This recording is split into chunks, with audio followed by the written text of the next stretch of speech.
अन्नदाता, अन्नदाता, अन्नदाता, नीत तुम्हारा अन्नदाता, पग पग पर है संग तुम्हारे अन्नदाता। लहू किसानों का बन के पसीना सींचता है धरती का सीना, मेहनत का तेरी हक दिलवाने, नई तकनीक नई खोज बताने। पशुधन को गुणवान बनाना, पौध सुरक्षा को सिखलाना, खेती के सब गुर समझाने, भारत का सरताज बनाने, आठों पहर है संग तुम्हारे अन्नदाता, अन्नदाता। नमस्कार, मैं हूं आपके साथ ऋतु ज्ञानवानी। आप सभी दर्शकों का अन्नदाता कार्यक्रम में स्वागत करती हूं। हमारे देश का किसान जन का पोषक है, वो श्रम का देवता है, अन्नदाता है, उसमें ही भारत की आत्मा निवास करती है। ऐसे ही किसानों की प्रगति के लिए हम खेतीबाड़ी से जुड़ी हुई बहुत सी नई लाभकारी जानकारियां हर रोज सुबह लेकर आते हैं। तो चलिए कार्यक्रम शुरू करने से पहले देखते हैं क्या है आज के अन्नदाता कार्यक्रम में। गर्मा उड़द की खेती से कमाएं अधिक मुनाफा।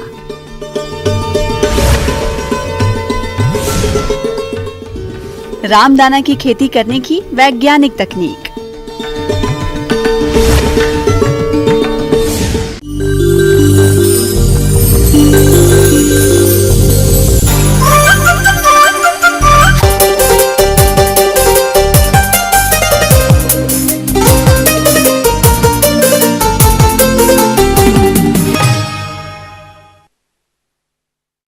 रबी की अधिकांश फसलें पक चुकी हैं और कहीं कहीं तो इनकी कटाई गहाई भी होने लगी है। ऐसे में अब किसानों के खेत खाली पड़े हैं। अगर आपके पास सिंचाई जल की सुविधा है तो आप इन खेतों में उड़द की खेती करके कम समय में अधिक मुनाफा कमा सकते हैं।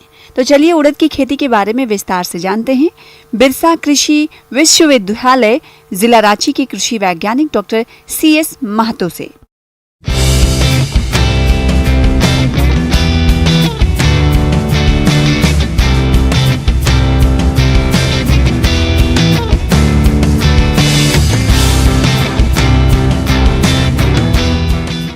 गर्मा उड़द को लगाने की वैज्ञानिक विधि के बारे में कुछ बताना चाहूँगा। गर्मा के मौसम में लगने वाली फसल में उपज ज़्यादा होती है, क्योंकि इसमें बीमारियों और कीड़ों मकोड़ों का आक्रमण कम होता है। तो इसके लिए हमें ज़मीन का चुनाव सबसे पहले करने की ज़रूरत है। यह उड़द जो गर्मा में लगती है यह मुख्यतः टाँड़ की ज़मीन में लगती है, और टाँड़ की ज़मीन जो जिसको कि ऊपरी ज़मीन भी बोलते हैं, तो इसमें अगर सिंचाई की पर्याप्त सुविधा हो तो गर्मा उड़द को सफलतापूर्वक लगा सकते हैं। खेत की तैयारी के लिए रबी फसलों की कटाई के बाद एक बार मिट्टी पलट हल से एक जुताई की जाती है। उसके बाद 2 से 3 जुताइयां देशी हल या कल्टीवेटर से की जाती है। प्रत्येक जुताई के बाद खेत में पाटा चलाना आवश्यक है। उड़द की खेती के लिए प्रति हेक्टेयर 10 से 15 टन गोबर की खाद और नाइट्रोजन 15 से 20 किलोग्राम, फास्फोरस 40 से 50 किलोग्राम तथा पोटाश 30 से 40 किलोग्राम खेत के अंतिम जुताई के साथ डालना चाहिए। तो इसमें जब हम लगाएंगे बीजों को तो इसमें हमको एक और आवश्यक इसमें पहलू है कि इसमें किस्मों का चुनाव। तो इन किस्मों में मुख्यतः है पंथ U31 और इसकी उपज क्षमता लगभग 15 क्विंटल तक पाई गई है। हम लोग यहाँ पर अपने कृषि विश्वविद्यालय में प्रयोगों से देखे हैं। अगर इसको समुचित ढंग से लगाया जाए तो इसमें 14 से 15 क्विंटल प्रति हेक्टेयर उपज प्राप्त हो सकती है, जिसमें मुख्यतः है WBL 109, इसके अलावा IPU 11-3 तो ये तीनों किस्मों आप किसान लगा सकते हैं गर्मा उड़द के रूप में, और अपनी आमदनी को बढ़ा सकते हैं और अधिक उपज के साथ।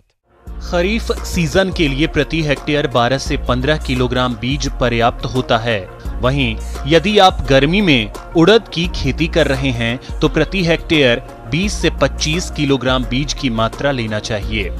बुआई से पहले उड़द के बीज को 2 ग्राम थायरम और 1 ग्राम कार्बेंडाजिम के मिश्रण से प्रति किलोग्राम बीज को उपचारित करना चाहिए। इसके बाद 250 ग्राम राइजोबियम कल्चर से बीजों को उपचारित किया जाता है। इसके लिए 50 ग्राम शक्कर या गुड़ 1 लीटर पानी में अच्छी तरह उबालकर ठंडा कर लें। फिर इसमें राइजोबियम कल्चर डालकर अच्छी तरह मिला लें। अब 10 किलोग्राम बीज की मात्रा को इस घोल से अच्छी तरह उपचारित करें। उपचारित बीज को 8 से 10 घंटे तक छाया में रखने के बाद ही बुआई करना चाहिए। इनको भी पंक्तियों में लगाना चाहिए। पंक्तियों के बीच की दूरी 30 सेंटीमीटर रखें और पौधों से पौधों के बीच की दूरी 10 सेंटीमीटर। इस फसल में अधिक से अधिक हम उत्पादकता प्राप्त कर सकते हैं इस तरह से लगा के।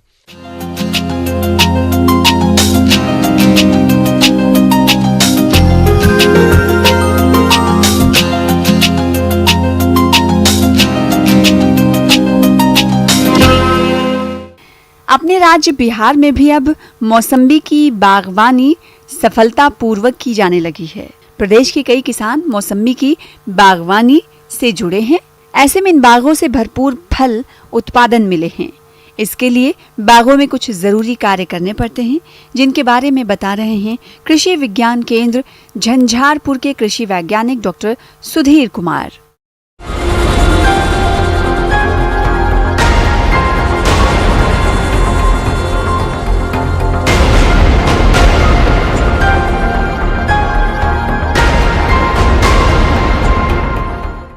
किसान भाई, हमारे जो किसान भाई मौसमी फल लेते हैं, जो ये मौसमी फल खास करके ये नींबू वर्गीय फल है, जो नींबू वर्गीय फलों में एक है मौसमी फल। तो इसमें नींबू वर्गीय में जैसे संतरा है, मौसमी है, नींबू है, माल्टा है और ग्रेप भी इसी वर्ग में आता है। तो ये खास करके भारत में पूरे विश्व में सबसे ज़्यादा ये नींबू का, खास करके भारत को नींबू के लिए मुख्य उत्पादक देश माना जाता है।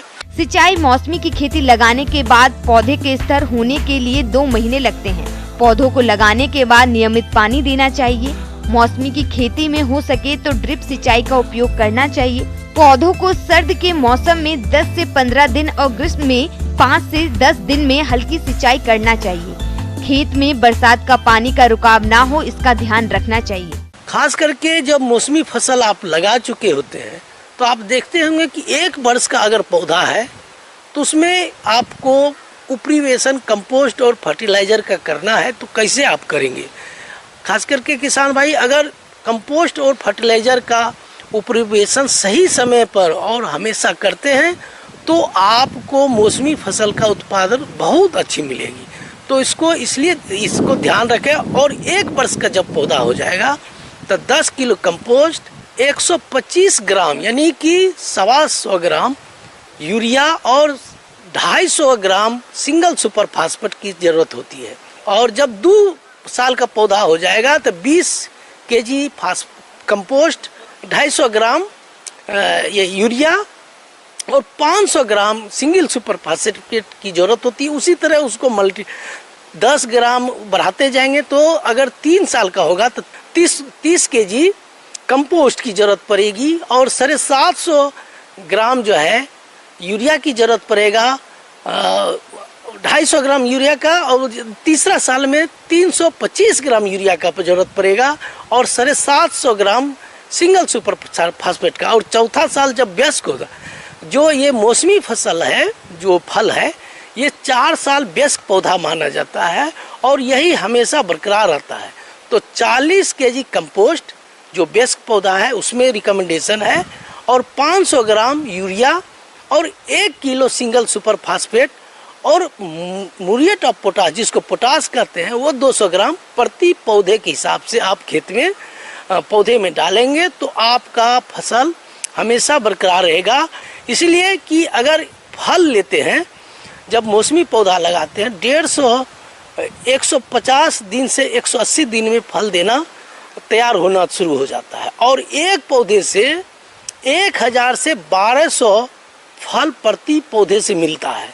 मौसमी के बाग में खरपतवारों से मुक्त रखना चाहिए। इसके लिए पौधों के आसपास 1 मीटर तक खुदाई भी करनी चाहिए। पौधों को आकार देना, मौसमी को छतरी का आकार देना चाहिए, जिसके लिए तने के 2.5 फीट से 4 से 6 टहनियाँ रखनी चाहिए। प्रथम वर्ष पौधों को लकड़ी की सहायता से सहारा भी देना चाहिए। अगर आप फर्टिलाइजर का, कंपोस्ट का प्रयोग समय से अगर ऑप्टिमम जो उसका अनुशंसित मात्रा है वो नहीं कर पाएंगे तो फल का डिटोरिएशन हो जाएगा, कम होते चला जाएगा और कम भी हो जाएगा। तो इस पर ध्यान देने की ज़रूरत है। इन सारी बातों पर ध्यान देके मौसमी फसल का अगर शस्य क्रिया करेंगे तो फसल आपका फल भी अच्छी मिलेगी। किसान भाइयों, अब लेते हैं एक छोटा सा ब्रेक।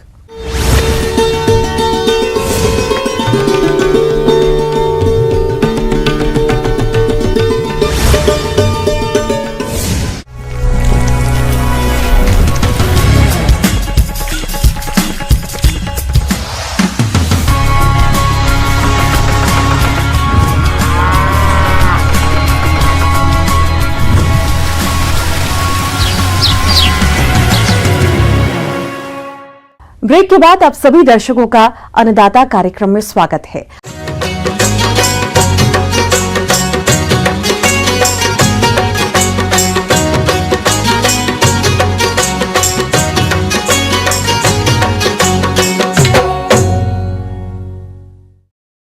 रामदाना, जिसे किसान चौलाई और राजगिर के नाम से भी जानते हैं, गर्म मौसम में इसकी खेती कर सकते हैं।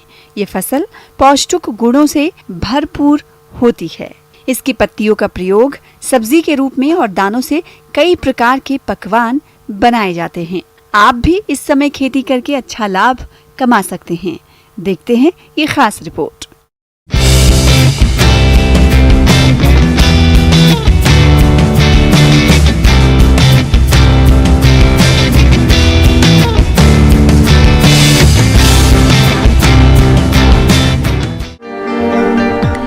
चौलाई पत्तियों वाली सब्जियों की प्रमुख फसलों में से एक है। ये एक गर्म मौसम में उगाए जाने वाली फसल है। इसकी विभिन्न किस्में हैं जो कि ग्रीष्म और वर्षा ऋतु में उगाई जाती हैं। चौलाई की पत्तों व तनों को बहुत ज्यादा तत्वों के लिए जरूरी माना जाता है। कुछ पोषक तत्व, प्रोटीन, खनिज व विटामिन ए और सी के लिए मुख्य फसल है। चौलाई साग के लिए पहले हम खेत तैयार करने का बता रहे हैं किसान भाइयों। जैसे कि साग के लिए अच्छी और भुरभुरी मिट्टी चाहिए। इसके लिए प्रति हेक्टेयर 2 से 300 क्विंटल गोबर की खाद फैला दें और रोटावेटर से जुताई कर खेत को भुरभुरी कर लें। और उसके बाद जब किसान भाइयों को लगे कि मेरा खेत ऊपर नीचे है तो अपने हिसाब से उसको समतल बना लें। और जहाँ तक बात है इसके बुआई का समय, तो मार्च से लेकर सितंबर तक इसका फेवरेबल महीना होता है। इस महीने के अंदर आप किसी भी समय आप खेत में डाल सकते हैं। चौलाई की खेती लगभग सभी प्रकार के वातावरण में की जा सकती है। रेतीली दोमट मिट्टी से दोमट व चिकनी दोमट भूमि जिसका पीएच मान 5 से 7 के बीच इसकी खेती के लिए उपयुक्त होती है। जल जमाव वाले खेत में चौलाई की खेती नहीं करें। साथ ही खेत में जल निकास की सही व्यवस्था करें। बात करें रासायनिक उर्वरक की तो प्रति हेक्टेयर नेत्रजन 40 किलो और कैल्शियम 80 किलो और पोटास 60 कीजिए। जिस समय आप खेत का बुआई करते हैं उस समय अच्छी तरह से मिला लें। हम बात करें प्रभेद की तो पूसा किरण और पूसा लाल चौलाई के नाम से जाना जाता है। और जो C1 और CO2, CO3 जो है ये कोएम्बटूर की वैरायटी है। और लोकल प्रभेद भी मिलते हैं जिनको किसान भाई अपने उपयोग में कर सकते हैं, खेत में डाल सकते हैं। इसके अलावा चौलाई की अन्य किस्में भी हैं, जैसे अन्नपूर्णा दुर्गा, सुवर्णा, PRA1, PRA2 आदि।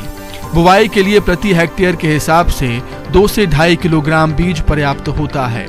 बुवाई से पहले बीजों को फफूंदनाशक दवा से उपाचरित बुवाई करें।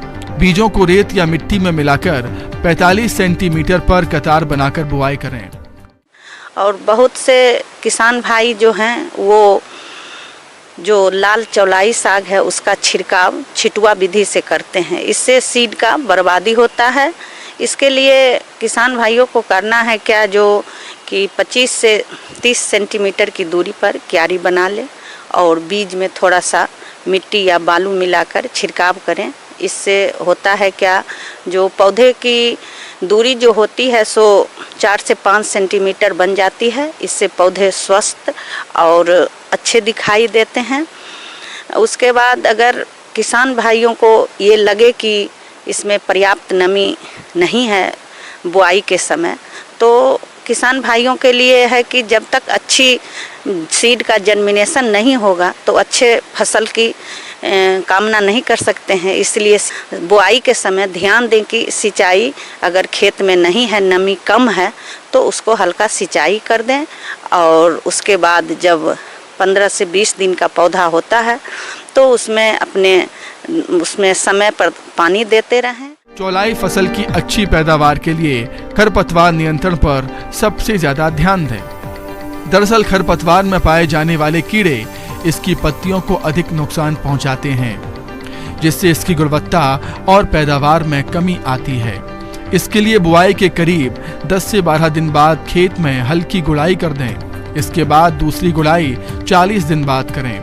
गुड़ाई करने के दौरान चौलाई के पत्तों की जड़ों पर हल्की मिट्टी चढ़ा देनी चाहिए। और ध्यान रहे कि जो किसान भाइयों को अगर चौलाई के साग के खेत से अगर दोबारा फसल लेना है, तब उसको 1.5 से 2 महीने के अंदर आप उसमें से जड़ से उखाड़ लें। और जो किसान भाइयों को अगर दोबारा फसल उसमें नहीं लेनी हो तो उसमें कम से कम 2 से 3 बार आप फसल काट सकते हैं। इसलिए इसके लिए सरल भाषा है कि जहाँ से वो गांठ निकलती है साग की, वहाँ से आप तोड़ लें और उसको मार्केट में भेज दें। यानी कि सरल भाषा में कहा जाए तो जहाँ से अगर साग तोड़ते हैं तो वहाँ से खट से टूट जाए, वहाँ से तोड़ लें। और इस तरह से आप 2 से 3 बार उसमें फसल ले सकते हैं। उसके बाद अगर सीड बनाना चाहते हैं किसान भाइयों, तो उसको उसी तरह खेत में छोड़ दें। उसके बाद उसमें फूल लगेंगे, उसके बाद फूल के बाद उसमें सीड लगेंगे। इस तरह से किसान भाइयों अपना इससे बीज भी उत्पादन कर सकते हैं और अच्छी बेनिफिट इससे पा सकते हैं। आगे और भी है खेती बाड़ी से जुड़ी हुई बहुत सी रोचक जानकारियां। यहां रुकेंगे एक और ब्रेक के लिए।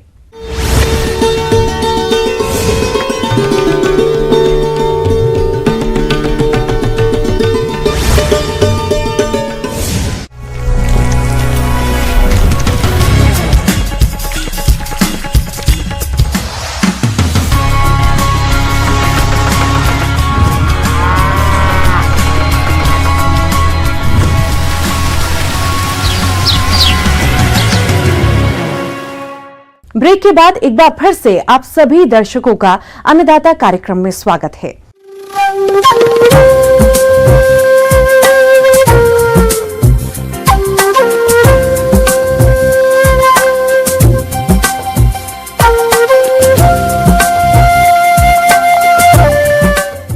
मौसम विभाग के रिपोर्ट पर साप्ताहिक कृषि सलाह इस प्रकार है।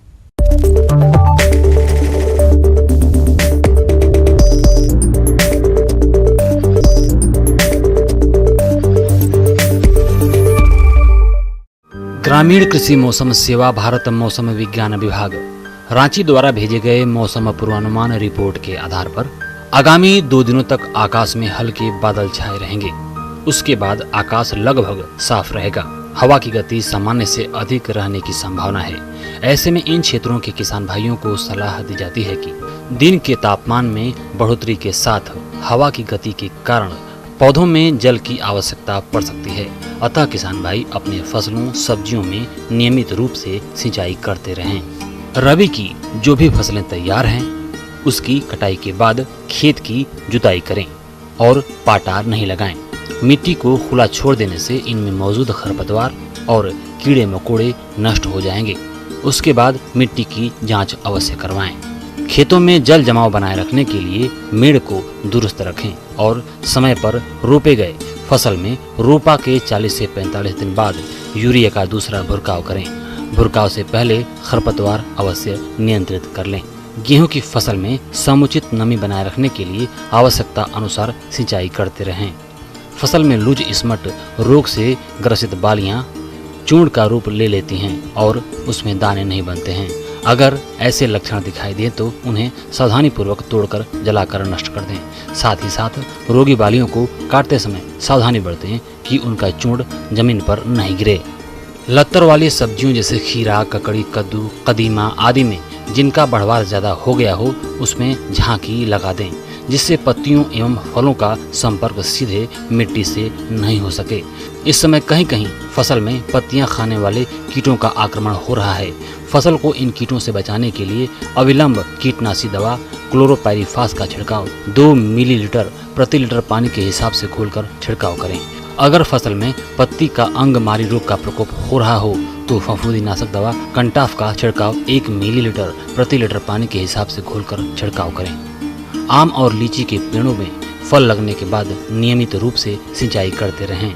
लीची के छोटे छोटे फल को गिरने से बचाने के लिए पेड़ों में प्लेनोफिक्स हार्मोन्स का छिड़काव 5 मिलीलीटर प्रति 10 लीटर पानी के हिसाब से घोलकर छिड़काव करें। इस समय बकरियों में PPR रोग के आक्रमण की संभावना ज्यादा रहती है। इस रोग से ग्रसित जानवरों में तेज बुखार के साथ साथ छाले पड़ जाते हैं, आंख और नाक से पानी निकलता रहता है और दस्त एवं निमोनिया का लक्षण दिखाई पड़ने लगता है। इस रोग का सही समय पर निदान नहीं होने पर जानवरों की मृत्यु हो सकती है। इस रोग से बचाव के लिए प्रत्येक बकरियों को महीने में कम से कम एवं गाभिन बकरियों को छोड़कर TPR का टीका चमड़े के नीचे लगवाएं। इस रोग से बचाव के लिए जानवरों को धूप में जाने से बचाएं और पर्याप्त मात्रा में पीने का पानी उपलब्ध कराएं।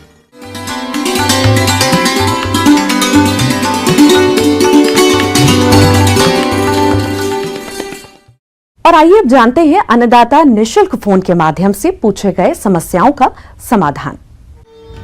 अन्नदाता निशुल्क फोन संपर्क सेवा के माध्यम से पूछे गए प्रश्नों में से आज हमने जिस प्रश्न को कार्यक्रम में शामिल किया है उसे पूछा है ग्राम जमुआ जिला गिरिडीह के कृषक बांके लाल ने।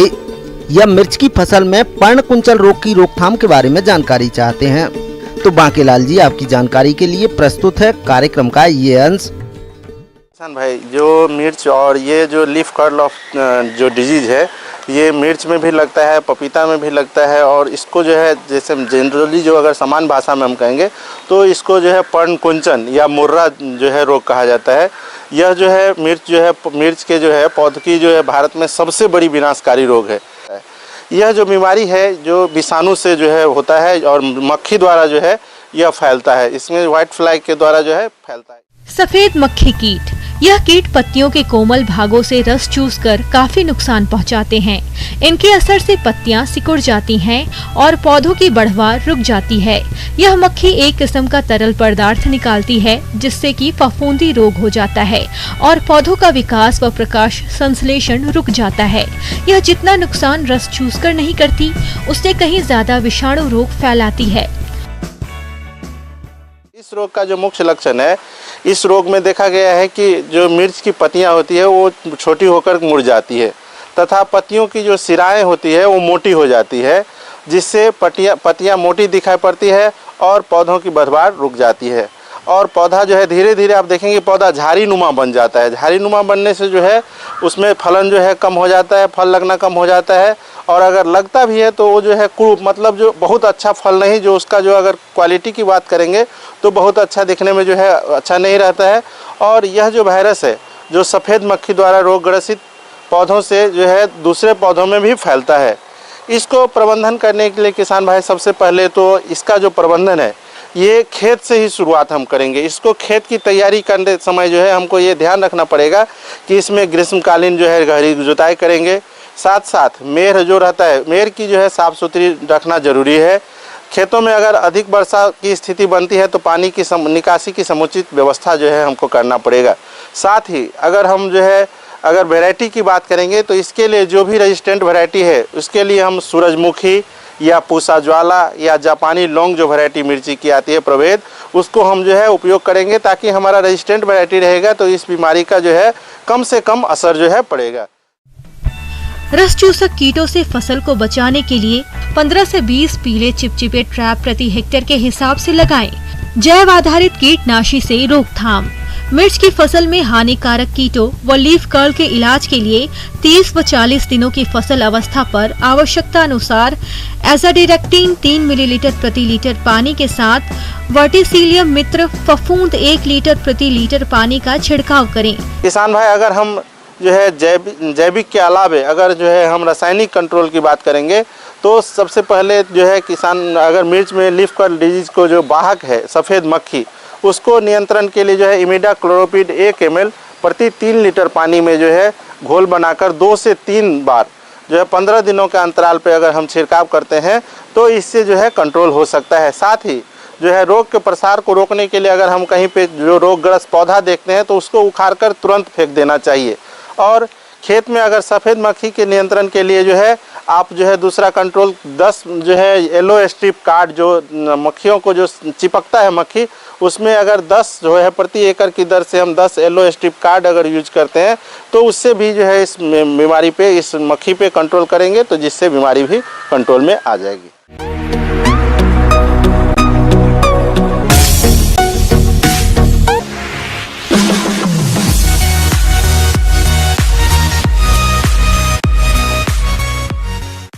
एक नजर डालते हैं राज्य के कुछ मंडियों के प्रमुख फसलों के बाजार भाव पर।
किसान भाइयों, कृषि संबंधित समस्या और सुझावों के लिए आप हमें इस पते पर संपर्क कर सकते हैं।